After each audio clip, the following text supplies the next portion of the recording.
Howdy, everyone. Welcome back to another episode of Dead Air. I don't know why I fucking pointed at you like that. Um, this is episode 5, I believe. Five Guys, Burgers, and Fries. Last episode we did a book review. We're going back to movies today. I don't know why I picked this movie. I wanted to do something that was a bit more current, because the last movie I did was, it was from 1997, so it's older than me. So I thought a movie that I liked this year, but I wanted to give a rewatch, excuse me, was Late Night with the Devil. So Late Night with the Devil came out in March, I believe, March 2024. It's directed by a duo of directors. It looks like they're brothers, Cameron Cairns and Colin Cairns. I might be butchering that. I believe they're Australian. That's not even an Australian accent. I don't know why I said it like that. But if you've heard of this, you've probably seen some clips of David Desmalchin. Hopefully I didn't butcher that name too. I'm noticing I'm worse at pronouncing names than I thought I was. For Tender is the Flesh and it having Argentinian names, I didn't like hearing how I said any of those. I was my whiteness was fully on display there, and I'm not good at on the fly foreign enunciation. So that's something I learned about myself. But we learn, we adapt. I don't think there's any other hard names that I'm gonna mess up in this episode. If there are, don't talk about it. You didn't hear it, and that's how it's supposed to be said. But Late Night with the Devil, starring David Desmalchin. If you haven't heard his name, you've probably seen him. He's one of those guys that kind of until this movie was never really the star, but was a character actor in a lot of things. Most recently, I saw him in Blade Runner 2049. He plays a scientist in that. And then if you can remember in The Dark Knight, I don't even think he has any speaking lines. He's the one that is at, like, the parade, and does Bruce take him, or does Harvey? I can't remember. Someone takes him into the back of a truck, and he just, like, laughs at him, and he's got, like, the cuts and stuff. That's him. So if you saw his face, you'd know him by his face, not by his name, probably. But he's been doing a lot lately. He just started a podcast, too, that was kind of cool, where he, like, talks in coffins. It's called, like, fucking coffin talking. I don't know. Something like that. But it's a really cool idea. I wish I would have came up with it. But I don't own a coffin, so I can't do this show from a coffin. Coffins are surprisingly expensive, by the way. How much is the average coffin? Average coffin price. This is going to put me on a list. Yeah, between $2,000 and $5,000.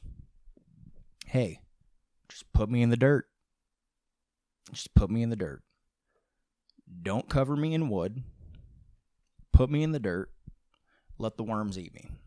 All right? Actually, worms. Thematic to today. But Late Night with the Devil is like pseudo found footage, found documentary style movie where it's this a lost tape of a late night talk show from 1977 called Night Owls, hosted by Desmalchin's character. I'm going to find out that it's fucking Desmalchian or something, but I think it's Desmalchin. And his whole thing is he was always number 2 to Johnny Carson. So I don't know how many of you like late night television. I grew up watching, like, Conan was my favorite. I loved Conan O'Brien when I was growing up. Leno was still on. I used to think Letterman was funny. The late night's a weird industry, and it's a very dated thing. People don't really do late night anymore. They do podcasts. All those white people that would have been doing talk shows are now white people doing podcasts. So it's kind of like the new late night, but you can just watch it whenever you want. You don't have to be on your TV at 10 to 11 p.m. to see your favorite comedian talk about stupid current events and shit. But this is like it's a lost episode of a Halloween broadcast of this night show called Night Owls with Jack Delroy, and a whole bunch of bad things happen. So he has someone on to basically have an exorcism. Like, that wasn't the plan. It was a psychologist, and she was the guardian of this kid. You'll find out more about it when we go into the recap, but that's kind of the gist of it. The 1977 live television broadcast goes horribly wrong, unleashing evil into the nation's living rooms. That's the log line that's on the internet. I don't know why I said it, just in the most difficult way possible. But if any of that sounds cool to you, just like always, pause this, go watch it, come back, watch or listen to this, digest the movie with me, because this is my second watch. And I'm going to be honest, my first watch, I thought it was okay. I think this is one that on a second watch, I liked a lot more. I wouldn't say a lot more. Things I didn't care for that happened at the end of this movie, I liked more knowing that they were going to happen. But we'll get into that when we get to the end of the movie. The recap of the movie, let's go through the play-by-play. So the movie starts off with an intro documentary telling us what the context of the world was during the filming of the episode. This is America when it's like in the 1970s. Talk shows are big. Johnny Carson's one of the biggest shows on television. We're post-Vietnam. We are post-Charles Manson. We are not Post Malone. Post Malone didn't come out until like 2010, so he's not in this. There's a lot of Satanism going on. I can't remember, was Anton LaVey around this era? I want to say he was the 70s. He was the 60s or 70s. That people see this as a time, which there's always times that are described this way, but this is one of the times in history where it seems like the world's losing Christianity. They're losing their faith, and Satan is on the rise, and everyone's afraid that the devil's going to take over. And it gives us a quick backstory of Jack Delroy. So it tells us about how he's the host of the show Night Owls. He's in a viewership war with who they call the King of Late Night, which he is and was, Johnny Carson. He's constantly the number two behind him. Something bad happens where his wife, who's an actress named Melanie, gets lung cancer. It's terminal. Wah, wah. That was wrong. But she's going to die. They end up doing an episode of the show where it's just him talking to his wife, and it gets the highest ratings and highest viewership that Night Owls has ever gotten, and then she dies. The big part of that, though, is they still ended up in second place. They still didn't beat Johnny Carson, but they noticed, Jack and his producers noticed that if you bring on sad, messed up, or fucked up things, you get more viewers. You can get pity viewers, or you can get viewers that just want to see like the train wreck, the way that you like can't stop watching a train wreck even though like it's horrible things happening. So she dies. He goes on like a month hiatus, comes back, and he's like, we're back. We're better than ever. We're going to do it again. We're going to get number one. It goes through all that, and it's like, now you get the mindset that the world is in and how Jack is personally. And it is the Halloween episode. So 1977 Halloween. And Jack comes out. If you aren't familiar with late night, I don't know about all, but most, it is a staple in late night television to have like an opening monologue where they come out, they say some quips, they say some jokes that are on a teleprompter, get the crowd warmed up and laughing, or the laugh track. They do a back and forth with whoever their co-host. I just made that even shorter. Jack's co-host is Gus. Gus is just this nice dude with a mustache that is kind of a punchline, but he's a sweetheart in it. Gus is one of the like few nice people, it seems, in this world. And they have a really good back and forth rapport.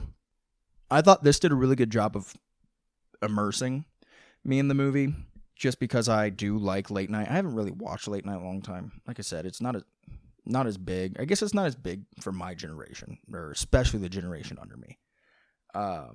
But it felt like I was staying up late and watching a comedian just do his 5 minutes, and then he's going to go sit down and interview. So I like that. Tells us that it's Sweeps Week. Sweeps Week is important in television because if you aren't familiar with the Nielsen system is how they base viewership ratings, and it has to do with like the median household and how many people are watching that TV and how many people tuned into your show. That's how many people are watching at that time. And it's a big week. It's where they kind of say like who's the best of the year. And he gives a heartfelt thing about how he missed his audience and he loves them. And if it wasn't for them, like he wouldn't be who he is. And he's going to do his best to make the show the best. And I got some hot tea here. We're going to see if it's still too hot. I got this new Naruto cup. Look at this. I don't use autofocus, so I can't just like put things up to the camera.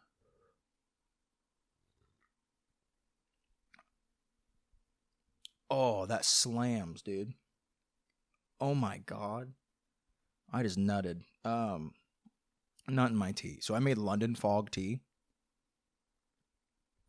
If you don't know London Fog tea, take black tea. I do almond milk, but you can do any milk that you want. Warm it up, froth it up. I'm kind of bad at frothing.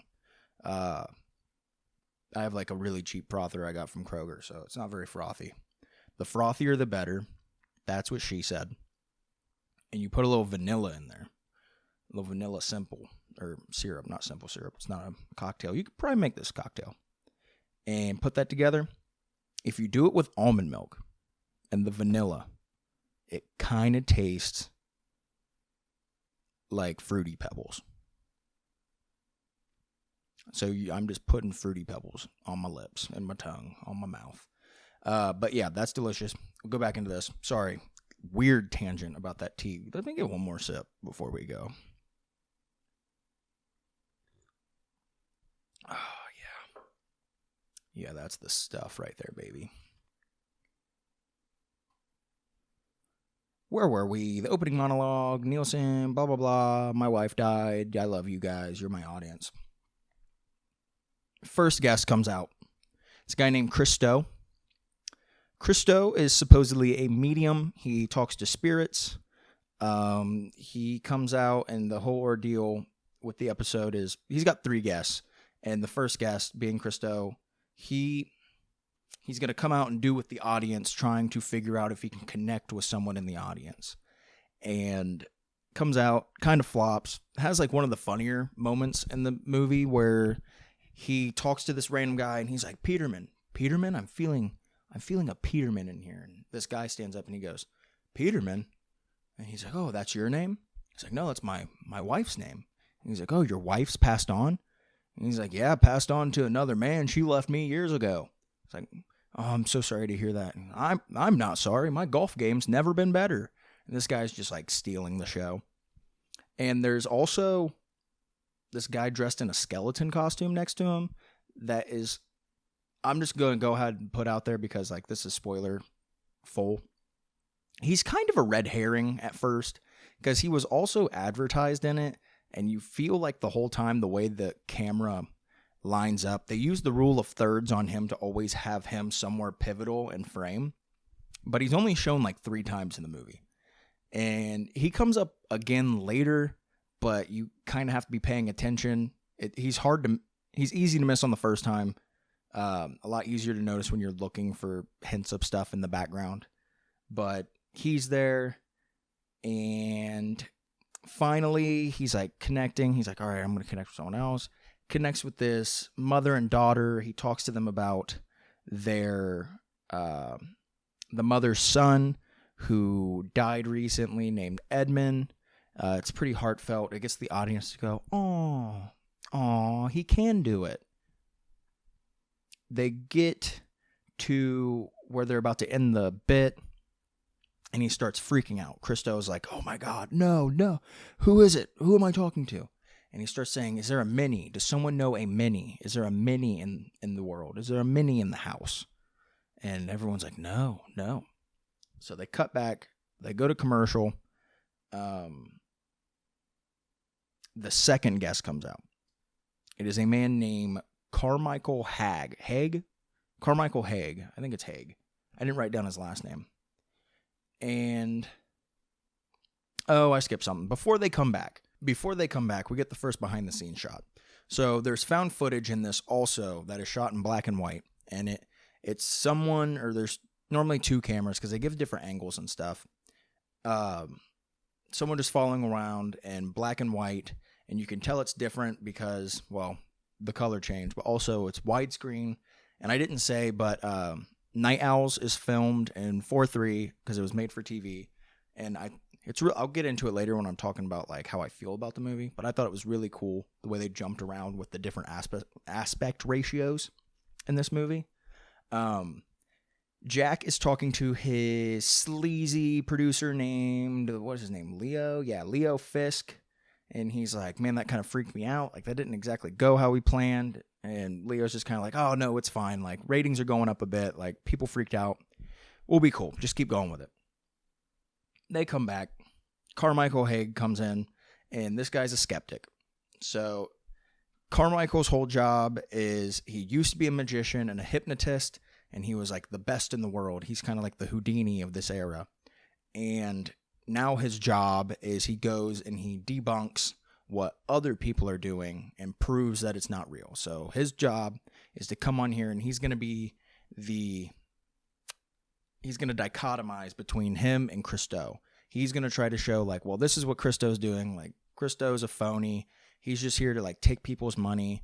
And he talks about how like he still loves magic and stuff, but he's not a liar because he tells people he's going to fool them.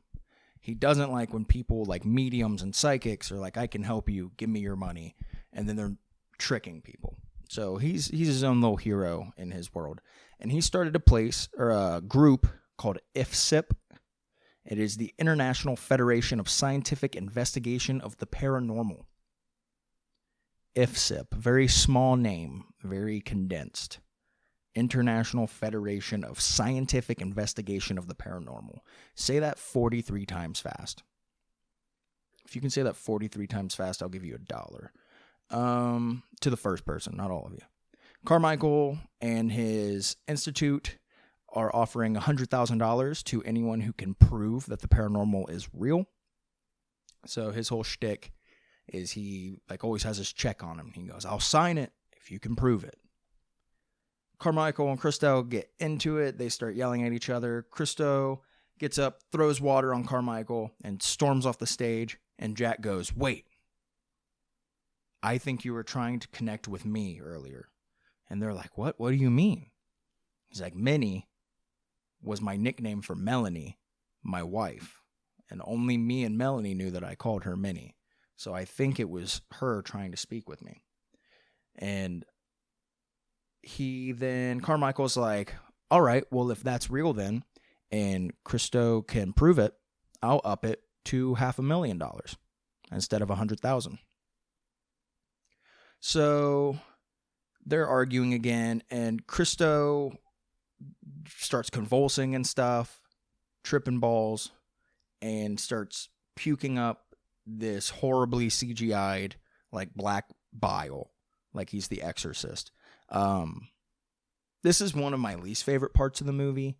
The CGI being this bad at this part just, like, breaks the immersion. There are a lot of ways, and I'll get into it later when I get to my final thoughts, but I think there are ways they could have hid this, especially with it being a lower budget movie, and this pulled me out a bit. They cut back to black and white again. Carmichael's talking to Jack about the Grove. So, the Grove, I think this is the first time the Grove gets brought up. The Grove is a gentleman's club for rich men that has been around for hundreds of years in America, and it's in California. And Jack is a part of it. It's very secretive, but everyone's kind of got their conspiracies about it. With Carmichael, being the skeptic, like, former magician he is, he wants to infiltrate it and he wants to get close with Jack, and Jack's just kind of like, shut up, go away, like, you're not doing that. So they shut that down. Leo goes talk to Jack. Leo's the producer, and they're all excited because Christo just fucking flipped shit and the viewership's going up. They're all giddy little schoolgirls. Back to the show. The third guest is Dr. June Ross Mitchell. She wrote a book called Conversations with the Devil. A clip begins to roll before she comes out. It is about a group called the First Church of Abraxas. It's a Satanist group led by a man named Deabo. It's D''ABO. Here I am probably mispronouncing a name. Deabo. Dabo? I don't think it's Dabo. Deabo. Allegedly, they used to breed children for human sacrifice. Anyone who watches the ritual will supposedly become a follower of Abraxas. A shootout happened with police, and then Deabo and his followers burned down their house with themselves in it. Only one person survived, and it was a 10-year-old girl named Lily. The clip ends, and it's a voice recording of Dr. June and Lily, where supposedly a demon possesses Lily during it. She takes her over. She starts talking in like the stereotypical, like super deep, scary, gravelly voice on a little girl thing. And now they come in. Lily and June come out. June seems wary, but Lily is surprisingly excited. She's very interested in being on TV. She comes out. She bows. She's like clapping. She's waving to everyone, but June's more suppressed. Lily's now, I think, 13 in this. And she does a weird thing, and it's probably the creepiest part of the movie is when Lily's character, the actress that played this, and I've got her name somewhere later down here. The actress that played Lily killed this, and all she really had to do was just she follows the camera. Whenever the camera changes, she like goes along with it, and she just is like off-putting. I wouldn't say she's scary right now, but she's got like these deep blue eyes that just stare into your soul, and she starts staring at the audience. You have to see it. When you watch it and you see her just like, if I'm looking this way and the camera cuts to this end, she'd go like this. And just stare at it. It's weird. She kills it doing it, though. Very good stare on that. Jack goes, hey, you don't have to do that. You don't have to look at the cameras. Just look at me. Talk to me like we're having a conversation. She goes, oh, okay. They start talking a little bit, and he's like, oh, do you watch the show? Lily says, no, I don't watch the show, but I already know you. She says something, blah, blah, blah. You're going to be famous soon. Like, I already know it. And he's like, oh, okay. That's weird. She also talks about how Dr. June thinks that Jack is handsome, very, very handsome. There's a little bit alluded throughout the movie that maybe Dr. June and Jack have a history with each other, maybe sexually. They've at least possibly been communicating behind the scenes, and we don't know if it was before or after Minnie died. They don't really get into it that deep. They cut back to a commercial now. Jack, when he's walking off stage, says like, oh, we need to go get prettied up. And Lily like looks at him and says, aren't I pretty already, Jack? But she says it in a voice that is not hers. It's still a woman's voice, but Jack like stops in his tracks and looks and goes like, the fuck was that? So he continues on. June comes up to Jack. It's hard to jump between saying Jack and June. Jack and June. June and Jack. Jack, June. Jack Daniels. June's starting to regret coming on the show. Thinks it's not safe for Lily. Leo tells Jack that he got a call from the hospital. Christo died of a hemorrhage on the way. Jack tells him not to tell the others. They'll freak out everyone, and not exactly in a good way. They don't want to lose their crew, have everyone leave. He specifically says that Gus will freak his shit out if he finds out that someone that was just on set after that like died. He's like, I don't want to be here. I got to get out of here. So they decide to keep that kind of a secret. There's also a side thing happening kind of in the background where a floor director is running around, and he's communicating with the control room, and he's just like, no, I don't see it. I don't know what you guys are talking about. Like, it's not popping up on my end. And I think it's alluding to some issues that we've noticed with glitches in the system. You'll see like lights flicker a bit. That happened earlier, like with Christo. They get back into the show. June and Carmichael immediately start arguing because Carmichael's kind of a dickbag. He starts talking about, like, you're a parapsychologist, and she's like, yeah, I am. Like, I have my degree in it. And he's like, what, from stupid school? That's kind of what he says. I don't remember exactly what he says there. Jack goes, shut up, Carmichael. Like, let her talk for a bit. Then we'll get to your side. June says she doesn't think it's the demon Abraxas from that cult, but she does think it is a weaker demon that is acting like it's Abraxas. So in possessions, you'll notice a lot that demons that are smaller will act like they're bigger, scarier demons, like kings of hell. That way you fear them more and think they're more powerful. I think that even happens in The Exorcist, where Pazuzu is trying to say he's Satan himself, but he is not. He's just one of these lowerlings in hell. Jack starts talking to Lily, asking her like how she feels about the demon. If she has something, she calls it. Lily says she calls the demon Mr. Wriggles, specifically the way he wriggles in and out of her head.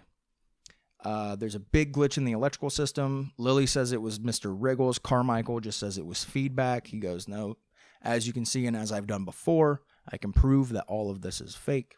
Jack comes up with the idea of maybe doing whatever. So what we hear in the recording and what the book is about is June is able to pull the demon out of Lily and speak to it, but she usually does it when it's like just them and they record it, and she studies that, and they try to do it in a very controlled and safe environment. Jack wants June and Lily to do that here on TV. June is very against it. Lily is for it. Lily's like, let's do it. It sounds fun. I think we should. The audience starts going, yeah, do it. Let's do it. We want to see it. So June agrees. She's like, only if the audience listens to me and the crew listens to me and they all do what I say, that way if anything bad happens, I can stop it. They go to commercial. Gus is like, hey, what the fuck are we doing? This is a bad idea.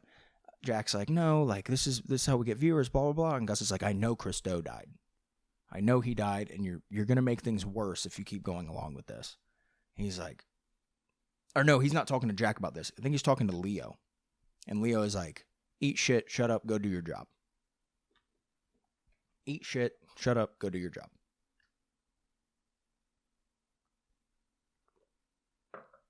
And they cut back to the show. June and Lily are sitting in their chairs. June puts Lily into some sort of like a hypnotic trance, and then starts telling her she wants to speak to the demon, and Lily like sleeps, and then she peeks back up, and she's got like the blemishes and the cuts, and her eyes went from blue to green, kind of like pretty standard for what happens in like exorcism movies. Hold on, let me change my ISO. This shit is dark. Brighten that up a little bit. There we go. I couldn't tell if it was just starting to rest or if I was like fucking up my camera. Now we're speaking to Mr. Wriggles. He does not have his doctorate. It is not Dr. Wriggles. Call him Mr. Wriggles. Lily, as she's Dr. Wriggles, says, it's good to see you again, Jack. He says, well, we haven't met. And Lily goes, we met amongst the tall trees. Jack's like, what the hell does that mean? What do you mean by that? And Lily starts to like freak out, convulse. June's like, this is too much. It's too far. She tries to break her out of the trance. She's like, wake up, wake up. And she won't wake up. So she slaps her. I can't remember if it was before or after the slap, but Lily like starts floating in her chair and shit like that. So like, it's not just her making a weird voice and yelling. It's like, holy shit, demonic things are happening. She finally breaks out of it. They go back behind the scenes, and Jack is talking to June. And he's like, oh my God, that was crazy. June's like, I know, that was insane. Jack's like, we have to have you back on the show. This is going to be so good for viewers. I think I can make you a recurring thing. And June's like, what the fuck? Were you not just in the same thing as me? You want to do this again? Like, what if we died? Who are you? What? She starts asking Jack, what did Lily mean when she was asking about the tall trees? And Jack's like, I don't know. So they're not on the same page. And they come back from behind the scenes, right? Gus talks to Carmichael a bit. Carmichael didn't know Christo died. Carmichael now knows. We notice that some crew members are starting to leave. Leo's telling everyone that, like, oh my God, like, the world's freaking out. Our viewership is skyrocketing.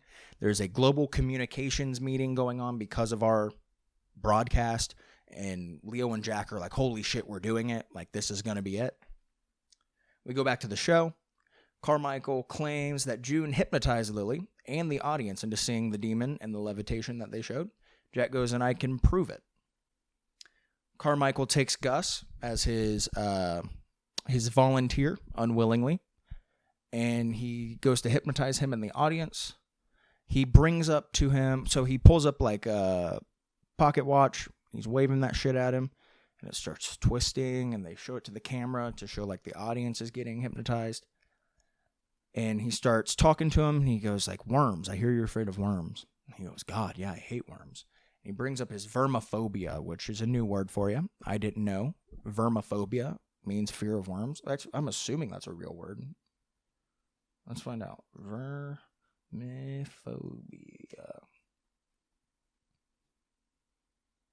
An abnormal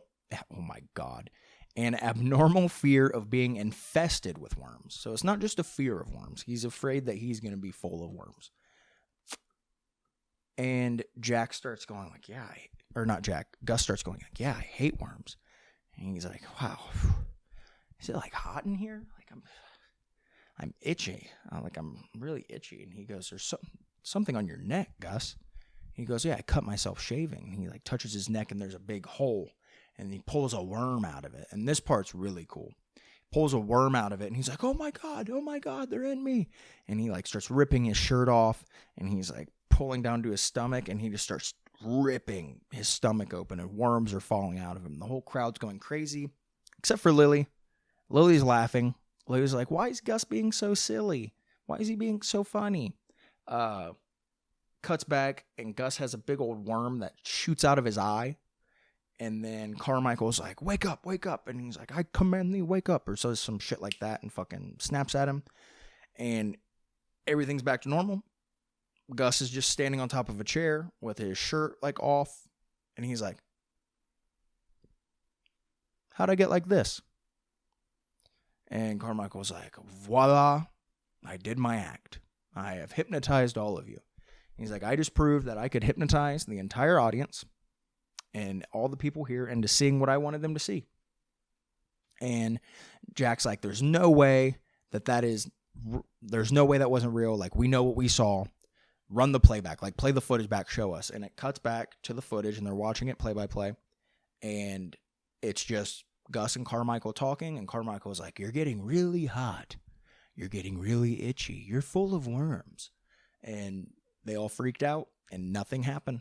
He proves that it wasn't real and that it was a hoax. The end of the movie. Just kidding. That is not the end of the movie. Lily goes, all right, Carmichael, if you think what I did was fake, let's watch my footage back. Sips tea. Let's watch my footage back and see if the camera picked that up. And Jack's like, yeah, like, let's do that. Which they were supposed to end the show at this point. Jack goes, I'm sorry, like, we're not doing our musical act we were supposed to have. We have to find out. The people deserve to find out if this was real or not. So they roll it back, and all the things that they were seeing they're now still on camera. She's got all the cuts and the bruises, and her eyes are different, and her voice is still changed, and she floats. And when she's floating, like, something pops up as a glitch on there. And Jack goes, wait, what was that? And they do like a frame by frame going through it until they stop, and you see there's a ghost of Minnie that's been behind Jack, and it's right behind him. And the CGI for this is also pretty bad. It is immersion-breakingly bad. Same with the vomit from Christo. Like, this could have been a really good part, but the CGI is just not good. She's just like, and she's just big blue. She's like a bluish white thing, like Casper the fucking ghost. Like, other than that, it was a cool part. Could have been a cool reveal. And then Lily starts freaking out. She jumps up and she's like yelling shit. And she's getting electricity from like the lights into her hands and from the cameras. And her head rips open. And shit has now officially hit the fan after it like proves that this was real. Gus is like, Holy Spirit, you repent you, Jesus' name. And then she fucking snaps his neck like the Exorcist. June tries to like say like stop, pulls out her necklace, I think. Excuse me again. This tea's making me barf. Pulls out her necklace. Lily picks her up by the necklace with like the force, slits her throat, kills her. Carmichael immediately is like, oh my God, Abraxas, my Lord and Savior, let me do your bidding, take me with you, I'll be your motherfucker. And Lily's just like split head looking at him like, nope, that's not happening. And this is the part that I think confirms that Lily was possessed by Abraxas himself, not by like a lesser demon. Because earlier in it, Carmichael makes a comment of, oh, there's a famous phrase that like derives from the name Abraxas. And Lily goes, oh, abracadabra. And he's like, precisely. That is a magical term from Abraxas. And he pulls out the check and he goes like, I'll give you money. And she goes, abracadabra. And it like vanishes. And then she burns him to death. And yeah, a lot happens in this like minute.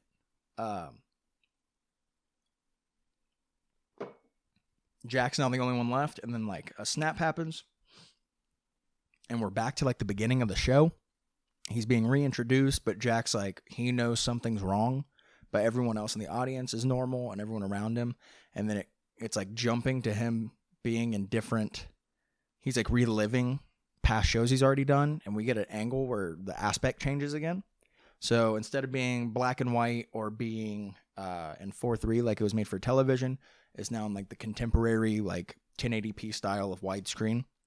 So we know that this is now not behind the scenes, and it is not behind the scenes and not part of the broadcast. We're following what happened to Jack that other people wouldn't have seen. And some demonic imagery starts flashing up until finally it shows Jack, and he's like on set. But the set is like a desk. It's a big desk, and he's with a man, and he's like signing a contract, and the man goes, welcome to the family, Jack. Then some robed men with owls masks come on. I don't remember if I said earlier, but the logo... Wait, the show's called fucking Night Owls. Of course the logo is an owl. Stupid. Owls are like scattered throughout this. Owls are a big thing with the Grove, too, supposedly. So these men in white robes dressed with like owl masks pick up Jack. They start walking out of that little office that they're in, and tall trees are surrounding them now. And Diabo is there, and he's like, you did it. You fulfilled the prophecy. And Jack kneels down in front of this big like mascot-like owl, and he sips from this chalice. And that's, I guess that's him officially signing over his soul to the devil, or not devil, but Abraxas in this situation. Then a wall opens and it pulls back, and it's Jack's wife. She's laying there dying in bed, and she's like, oh, I'm so happy they finally let me see you. I thought I wasn't going to see you before I died. And she's like, you have to finish the sacrifice. You have to do it. You have to kill me. And he stabs her with the sacrificial blade, and then it cuts out, and we see that he's back on stage for the broadcast. It's back to the 4:3 aspect ratio, and he has now stabbed and killed Lily. But everything else before that, seems confirmed to happen because everyone else is still dead around them. But now he has sacrificed Lily, and he has fulfilled what he planned to do. That is the entire movie. Now to get in what all of that meant. So, this is obviously a tale of someone signing their soul over to the devil, or in this case, Abraxas. But Jack Delroy is so caught up with, I don't know why that just did that, but it just cut right there. But now I need to keep an eye on this in case it cuts me out again. Jack sells his soul over to the devil so that he can have fame and finally beat Johnny Carson. The thing that goes along with that is the sacrifices that he takes with him are not himself. It's his wife is supposedly what he lost in this deal, because it is said that he's going to lose much more than what he thinks. But in the end, he ends up just entirely losing his show, because how's he going to have a show now that's just been broadcast that he killed these people? So he kind of got a monkey's paw. I've gotten here, one of the themes that pops up is like trickery or the monkey paw, whereas there's always consequences to what you wish for. Jack making the wish, he loses everyone around him. There's also greed. But we're just going to finish this without video. This is just going to be audio for the rest of this. I'll put a fucking picture of myself up or something. Fuck, it just made me lose where I was. So let's go back. What are some motifs that pop up in this? There's the owls throughout it. So if you haven't heard of the Bohemian Grove in real life, this is basically what the Grove in this movie is based off of.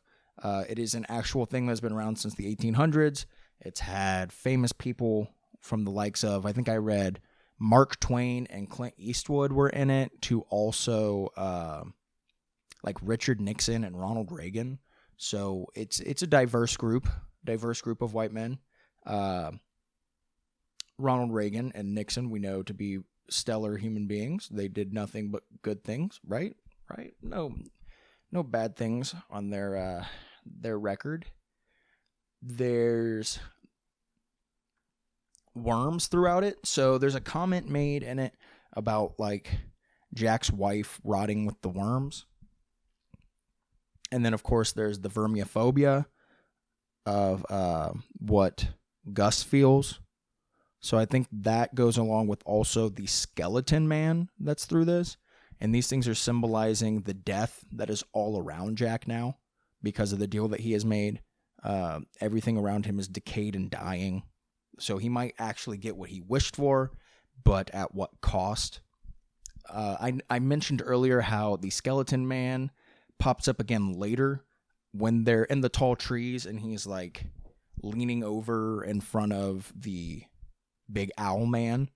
The skeleton man is in the background. So it could also be that he was a cult member that was in the crowd, knew all of this was going to happen, maybe. Which assumedly there are other people also in the crowd that knew this was going to happen then.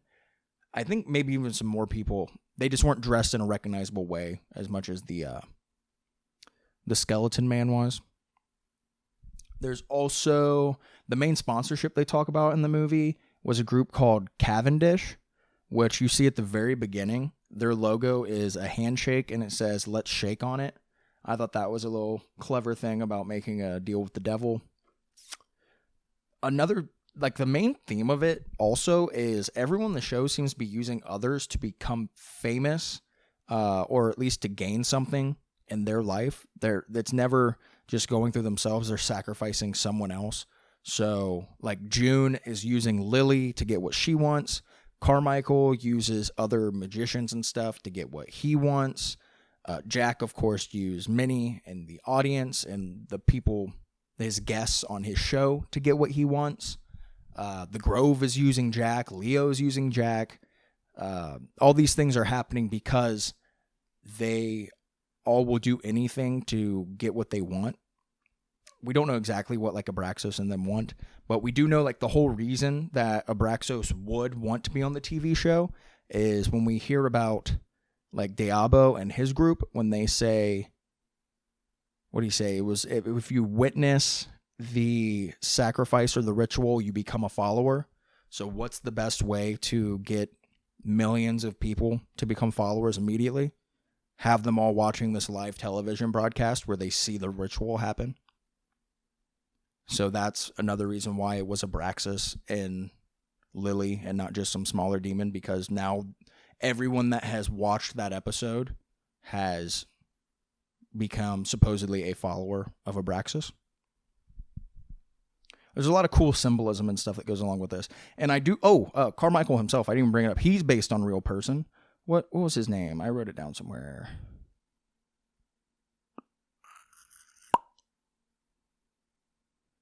He's based off of James Randi. So James Randi was a guy who was also... He's a real-life magician that became a skeptic and would come out and debunk things. He literally did what Carmichael did. He lived to be like fucking 95 years old, too. He's really interesting. He was on late-night shows. He might have even been on Johnny Carson. But that he's based off a real person, so it's really cool. I love when movies can bring in pieces of the real world, but make them their own in their own world. It's like it's super fictionalized, but it's like realistic fiction in some way. It grounds it, I think. Kind of the thing that sadly this movie will be known for, and hopefully over the years people will forget about it, because So, yeah, let's not beat around the bush. The AI talk of AI-generated images in this is kind of what blew it up. So, a lot of people in the horror industry already, or just people into horror media, were already interested in seeing this movie. When it came out, there's like little things that pop up, graphics, after the breaks. And I think 2 out of the 3 or 2 out of the 4 were...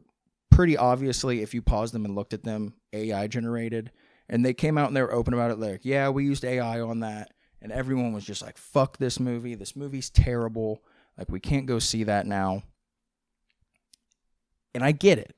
I hate AI as much as the next guy. But I think we also have to take into account that, and I'm trying to look at this as someone that, like, wants to be a filmmaker themselves. And when you have producers behind you that need you to cut corners to save them as much money as possible, but also try to make it the best that you can.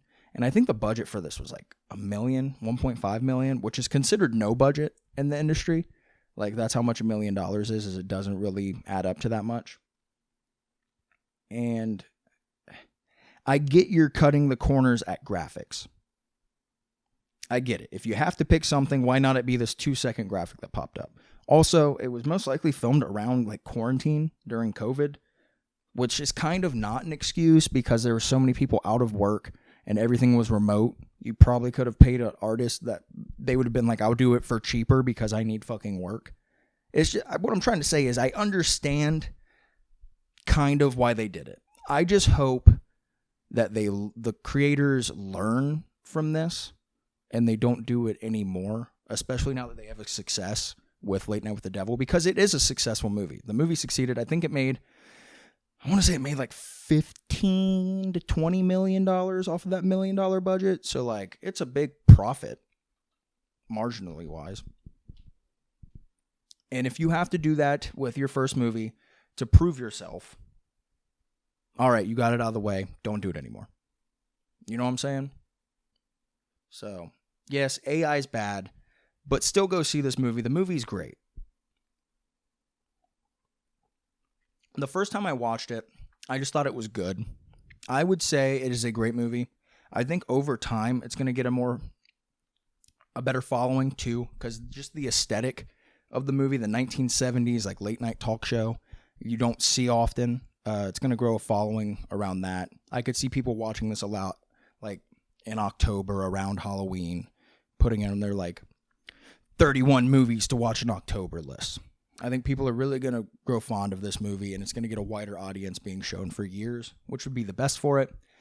David Desmauchin was awesome in it. He showed that he can be a leading man, and that man was made for horror.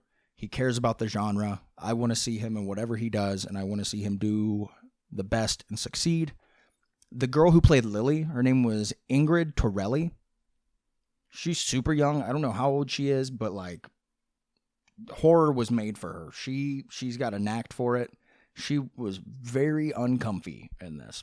When she's like able, like I said, just the way she's able to like stare into the camera, and it makes you want to like adjust in your seat and be like, why are you looking at me like that? She killed it. Who else? Yeah, I'm sorry, because there's no fucking footage being filmed right now. Messed me up, lost my groove. Yeah, other than the AI and the bad CGI, which kind of the same boat with the CGI and the AI, is when you have such a low budget, I get it, it's going to be worse. But either use practical and make it to where it's like, oh, wow, I'm really cool, or I'm really happy that they did this in a cool way that was real. I can get behind it looking like less diegetic, I guess is not the right word. Less like it's part of the world if I know it was like real. It was real substances being used, like fucking pea soup being spit out. But when it's CGI and it looks bad and it breaks the immersion, there's also kind of no excuse with the way that they use technological glitching in the movie. So when Christo is like vomiting, you very easily could have had like the broadcast starts staticking, and it's like you can just barely see it enough to see that he's throwing up, and you can't tell that it looks so bad. Same with Minnie. You could have made a glitch around how she looked, like she's in a mirror in the corner and we can see her over the shoulder or something like that. There's very small quarrels I have with it that definitely knocked down my rating for the movie. I think on Letterboxd, I initially gave it a 3.5 out of 5, and then after this watching, bumped it up to a 4, because I do like it. It is a good movie, and I could see myself watching this, like I said, around like October each year. But it's got great acting, really fun story. It plays on tropes that are... if you like them, you'll love them here. If you don't like them, probably not for you. But if you like late night talk shows and you just are in for something spooky, this is for you. Late Night with the Devil is a lot of fun. Check it out. I'm going to have to fucking figure out why my SD card's being freaking stupid, dude. But at least I've got audio going. All right. That's about all. Smooches.